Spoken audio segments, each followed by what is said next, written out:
មានតែចំណេះដឹងទីទើបមាននិរន្តរភាពទ្រព្យសម្បត្តិដែលពុកម្ដាយឲ្យយកចាយអស់តែទ្រព្យសម្បត្តិក្នុងខ្លួនដែលគាត់បង្កលក្ខណៈឲ្យកសាងសមត្ថភាពអរិយាប័ត្រល្អដូចមិនប្រកបជាលេនោះទេជប់ឃើញគេធ្វើបទសម្ភាសមួយប្អូនមួយខាង Facebook គាត់ទៅសម្ភាសក្មួយម្នាក់ដែលរៀនបានលេខ1នៅបៃវែងខាងគណិតវិទ្យាគ្រួសារក្រីក្រពិបាកប៉ុន្តែឪពុកម្ដាយតស៊ូឪពុករត់មកកំ3ម្ដាយ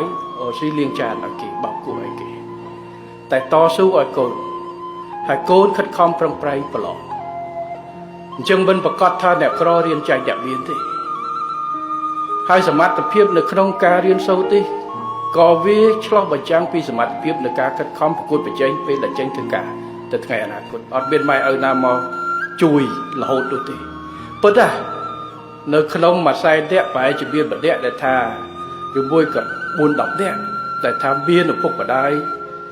មានទ្រព្យសម្បត្តិមានឱកាសអីឲ្យប៉ុន្តែបើឲ្យទៅកូនអត់មានសមត្ថភាពគ្រប់គ្រងគឺបំផ្លាញខ្ទេចតែម្ដង